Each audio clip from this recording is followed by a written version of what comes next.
Anasema kwenye waraka wa kwanza sura ya pili mstari wa 15, msipende dunia wala mambo yaliyomo katika dunia. Mtu akipenda dunia, kumpenda Baba hakumo ndani yake.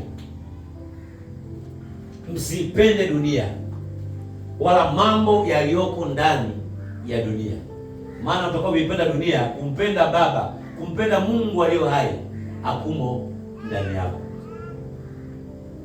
Yohana 3 mstari wa 16 anasema Mungu akaipenda dunia kisha akamtoa mwanaye wa pekee, ili kila atakayemwamini huyo mwana apate kufanyaje? Kuokolewa, asiangamie. Lakini kuna waraka wa kwanza wa Yohana sura ya 2 mstari wa 15 mpaka 17 anazungumza habari ya kuto kuipenda dunia wala mambo yaliyoko ndani ya hiyo dunia. Anachokimaanisha kwenye waraka wa kwanza wa Yohana sura ya 2 mstari wa 15, kuto kuipenda dunia na mambo yaliyoko ndani ya dunia, anazungumza ni kuto kuupenda mfumo, taratibu, kanuni zilizoko duniani. Bwana Yesu asifiwe. Dunia ina namna inaongoza kwa mfumo wake na taratibu zake na kanuni zake. Ndio maana tunaweza tukaona kwenye burudani, kwenye entertainment, katika maigizo, katika filamu, kwenye siasa, kwenye mifumo ya kiuchumi, ya kifedha, kuna namna dunia ndiyo ina take charge, mfumo wa dunia, sio mfumo wa kimungu. Bwana Yesu asifiwe. Kwa hiyo wanapozungumza habari ya kuto kuipenda dunia, ukisoma mstari wa 15 anazungumza wa 16, anasema kila kilichopo duniani, yaani tamaa ya mwili, tamaa ya macho na kiburi cha uzima, namna watu wa mfumo wa duniani wanavyoenenda, tusipende namna wanavyoenenda katika mfumo wa dunia, tusiwe kama wao.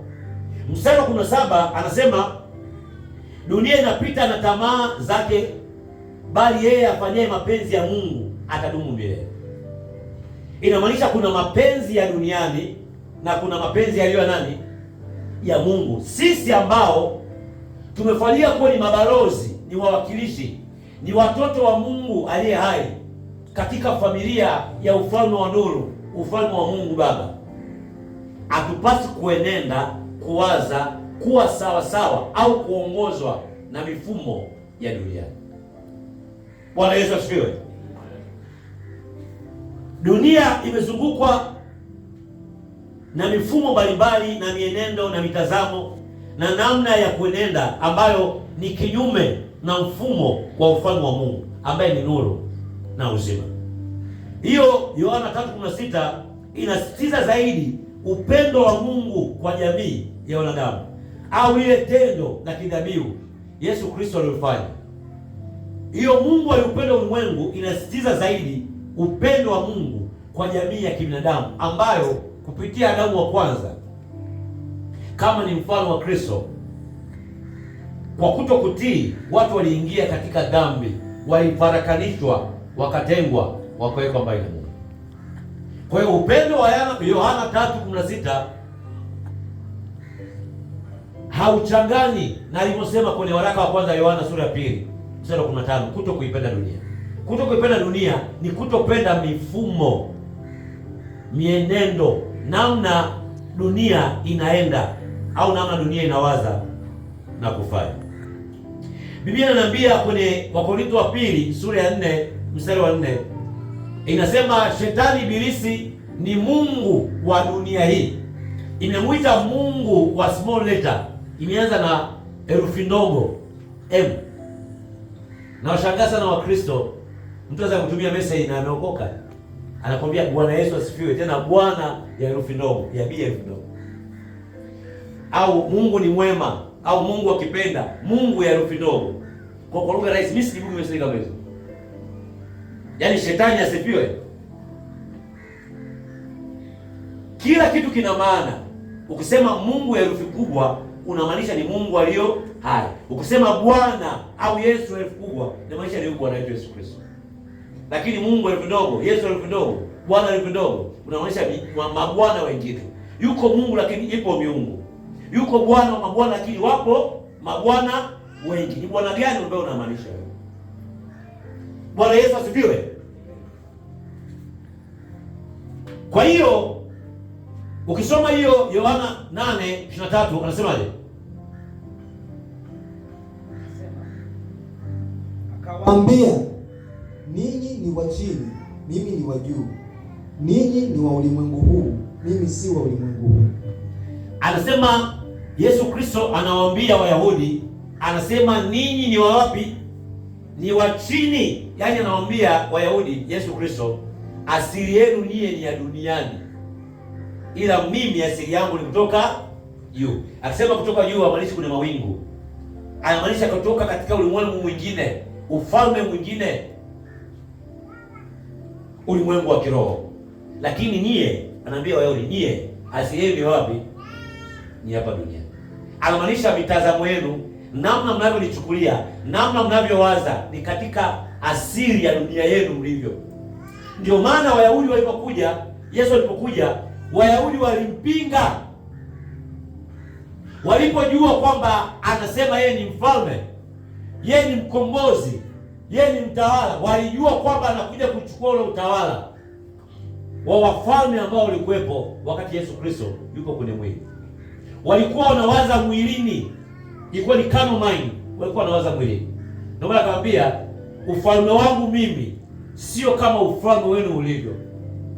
Sikuja kuwanyang'anyeni ufalme wangu. Mimi ufalme wangu ni tofauti, hautokani na asili ya kibinadamu.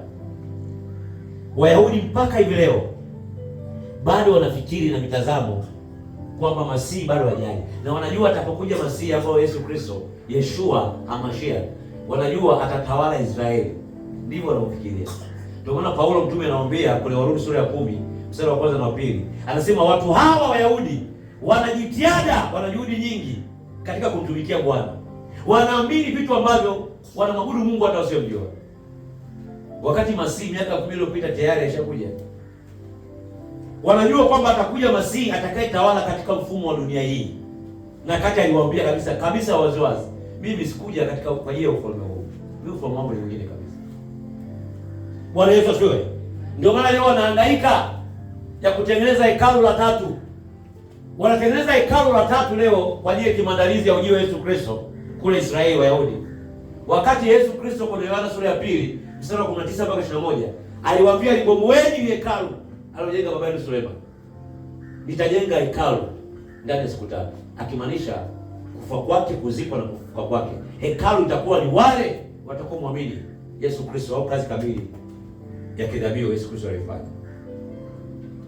Hawaelewi alipomwambia mwanamke Msamaria kwenye Yohana sura ya 4 kwamba nyie mnaabudu msichokijua, sisi tunaabudu tunachokijua.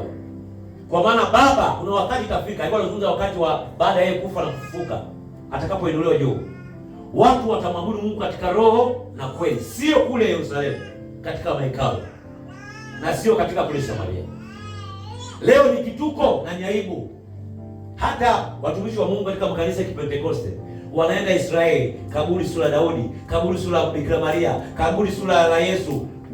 Unajua wamejenga la Petro, unajua wamejenga makanisa pale kwenye makaburi. Na kuna sehemu ya makumbusho. Wanafanya ibada pale. Haina tofauti na ibada za kwenda huko kutambikia mizimu ya shangazi huko na mabibi huko kijiji. Hawana tofauti na wale ambao wanaenda kuinamia na kuongea na mizimu na makaburi. Yesu alilijua, ndio maana akatoa onyo na tahadhari kwamba Mungu hataabudiwa kule Yerusalemu wala katika ile milima wala kule. Mungu ataabudiwa wapi? Ndani ya mioyo yetu. Bwana Yesu asifiwe. Nisikilize vizuri. Amesema kwenye Yohana sura ya 17 mstari wa 14 mpaka 16, Yesu Kristo mwenyewe anazungumza. Mstari wa 14 anasema, mimi nimewapa neno, ulimwengu au mfumo wa dunia hii ukawachukia. Yesu Kristo anatoa taarifa. Yohana 17 mstari wa 14 mpaka 16.